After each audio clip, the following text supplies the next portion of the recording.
in the series. Freddie? Before the series, I didn't think it was possible. And I'm not just going to use Game 2 as a barometer. I'm glad that we got a series, and I did not expect that San Antonio was going to sweep Oklahoma City.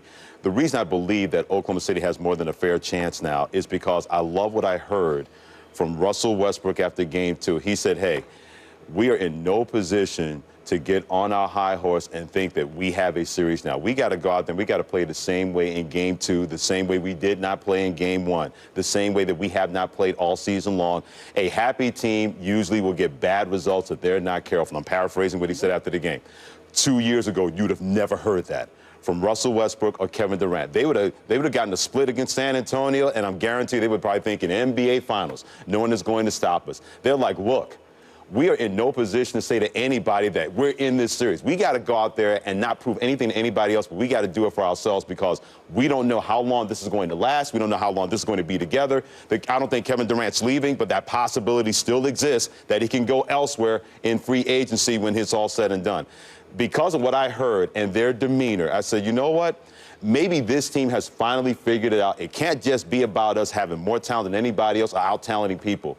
We have to go out there and play basketball. We have to go out there and have grittiness, and we have to go out there and have toughness. When I heard that from Russell Westbrook, I said, I'm not guaranteeing it, but when I heard that, I said, okay, if you guys can maximize what I saw in Game 2 and find that toughness and hold serve in Game 3 and Game 4, I give Oklahoma City more than a chance to win this series more than ever before. To push you a little bit, Freddie, what does a fair chance mean? What is to more me, than a chance? Because I don't think anybody thought Oklahoma City was going to beat San Antonio in the series, period. I mean, Oklahoma City fans thought that, but you ask anybody outside of that, that team's going to self-destruct in the fourth quarter. That team's going to find a way to give away a game or two. And I thought the same thing, Will and George. I said before the series, I've seen this team blew fourth quarter leads. Only the Sacramento Kings blew more fourth quarter leads than Oklahoma City in the regular season. So I'm thinking they're going to find a way to screw this up. But then they didn't. Well, you can get into the referees' calls and all that other nonsense, but they found that toughness and grittiness, and then they weren't just fat and happy after that game was over. I'll put a number on it. I think the Thunder have about a 25% chance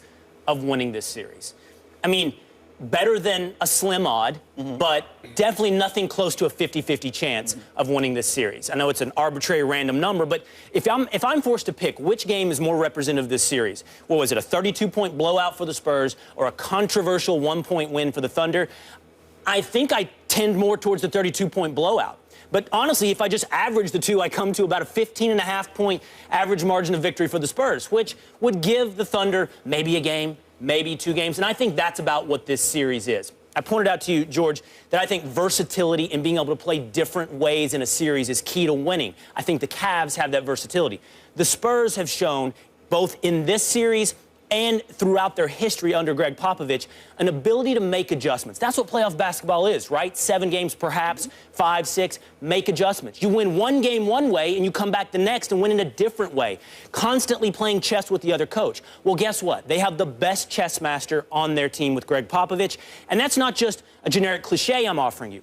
They are playing differently today than they did earlier this season. I mean, LaMarcus Aldridge averaging 32 points a game, playing isolation ball. That's winning games, losing by 1 controversial point in the second game, but they're winning games that way.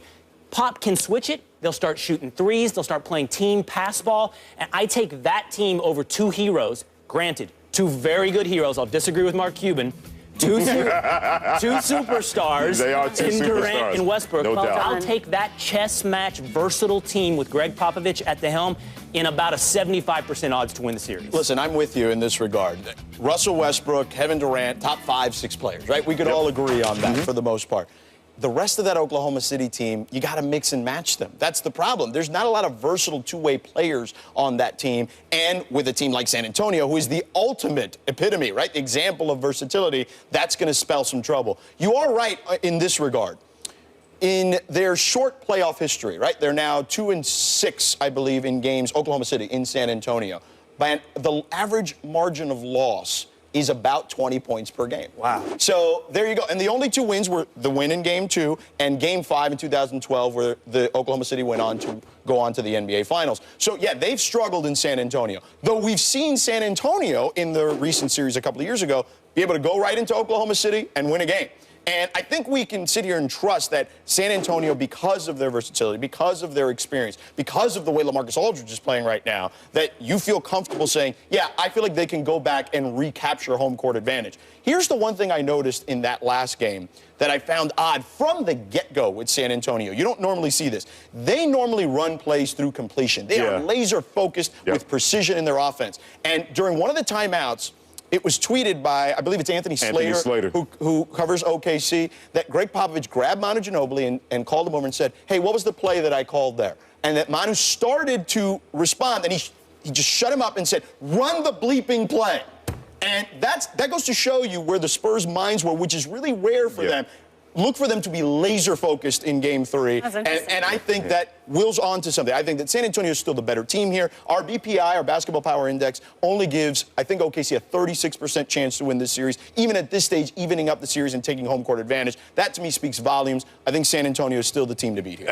If Oklahoma City wins Game 3, that's going to be interesting because now, for the first time in a long time, San Antonio is going to have that pressure like, oh, my goodness, if we lose Game 4, we're one game from elimination against a team that we know that we're better than, but right now we're looking up at them in the series. I can't wait to see how San Antonio comes out in Game 3 because, to your point, it seemed to me they were trying to play hero ball early. Let's knock these Moes out right now. This way we don't give them any confidence. And the harder they tried, and then they couldn't put Oklahoma City away. Oklahoma City was like, no, you can keep knocking at us. We're not going anywhere. And then Westbrook got started. And Durant was so efficient, 11 of 19. Then Steven Adams, the man who loves to just bust on people, the proud Kiwi from New Zealand, he imposed his will on the defensive boards. And then San Antonio had a problem matching up with him. If I see that from Oklahoma City tonight and San Antonio trying too hard, don't be surprised we get the same result we saw in Game 2 and Oklahoma City win. Look, Westbrook and Durant are capable of winning you a couple of games just on sheer talent alone. I mean, we've seen it happen so many times. But, yeah, ultimately the better team in this series is San Antonio. I don't think there's any question. There's no panic in San Antonio.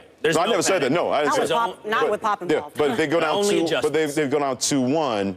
I think a little bit more. I think a little bit more. I agree with you. I still think they'd be. I think a little more said and down 2-1. Well, OKC has won 11 of the last 13 versus the Spurs at home. So who do you think is going to win tonight, at least?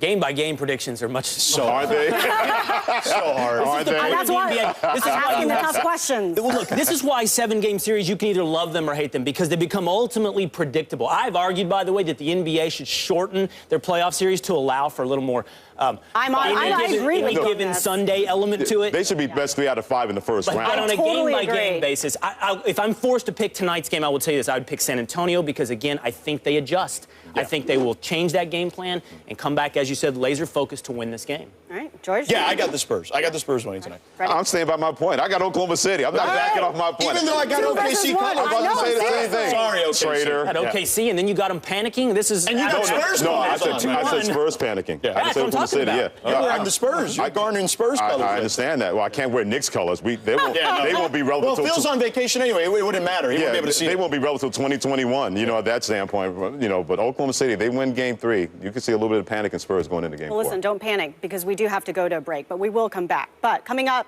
next, so close yet so far, the Carolina Panthers almost had a perfect season. Instead, they finished with 15 wins in 15. So how many wins will they nab in 2016? We're going to play a little game of over under in the NFC. We'll be right back.